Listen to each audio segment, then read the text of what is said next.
High guys, तपाईहरुलाई स्वागत छ मेरो युट्युब च्यानलमा। तपाईहरुलाई गुड मर्निङ छ। यो चाहिँ मेरो छोराले माछा मारेको थियो।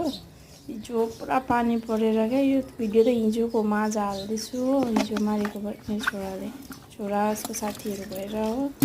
माछा पुरा ल्याएको थियो। पुलो सुकेर पानी परेर परेको थियो नि, अनि पुरा यिमा सफाहरू गरिदिँदैछु हो। अनि भरे साथीहरुलाई पनि बोलाइरहेको छ खानको लागि। एकदम फ्राई गर्नुको लागि रेडी फ्राईहरू गर्दै राखिदिँदै। नानी ट्युसन गइरहेको छ, अहिले आउँछ ट्युसनबाट हो। यहाँ फ्राई हुँदैछ तागत। साथीहरू आइसकिसक्यो, ऊ आएको छैन ट्युसनबाट। साथीहरू चाहिँ आएर खेल्दैछ, उसको साथीहरू पर्खिरहेको छ कतिखेर आउँछ भाइ, कतिखेर आउँछ भन्दै यिनीहरू हो खेलिरहेको थियो। मैले यता फ्राई गरेको अलग्गै राखेर यो चाहिँ झोलवाला बनाइदिएँ, किनकि नानीहरूलाई मैले खाना पनि बनाइदिएको थिएँ नि त, तिनीहरूलाई झोल चाहिन्छ। आमाहरू पनि हुनुहुन्छ, त्यही आमालाई फ्राई गरेको टेस्ट गर्नु आमाले मिठो भयो, दामी भयो भन्नुहुँदै थियो। नानी आइपुग्यो ट्युसनबाट, साथीहरूलाई देखेर हेर्दैछ। आइसक्यो साथीहरू भन्दै, साथीहरू पढिरहेको थियो।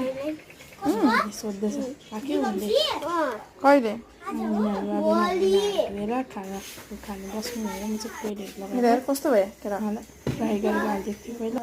हाई गाइस, गुड मर्निङ सबैजनालाई। तपाईहरुलाई म चाहिँ मेरो छोराले माछा मारेर ल्याएको थिएँ हिजो हो। म चाहिँ आज हाल्दैछु यो भिडियो चाहिँ।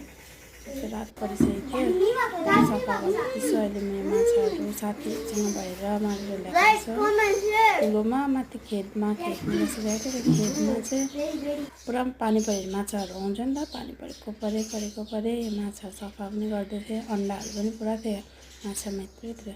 अब चाहिँ मैले सफा गरेर फ्राई गर्नु लागेको, फ्राई गर्दै राख्दै थिएँ। नानी ट्युसन गइरहेको छ हो, साथीहरू पनि बोलाइरहेको छ उसले ट्युसनबाट आएर, साथीहरू पनि आइराख्नु भनेर हो।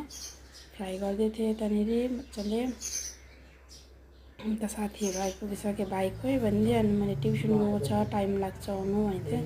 अनि यिनीहरू चाहिँ आएर खेल्दै थियो, पुरा हल्ला गर्दै खेलिरहेको थियो यिनीहरू। अन्त म चाहिँ यता झोल, अब नानीहरू आमाहरू पनि हुनुहुन्छ, झोल पनि फ्राई गरेको अलग अलग बनाएको थिएँ, झोल हाल्थ्यो।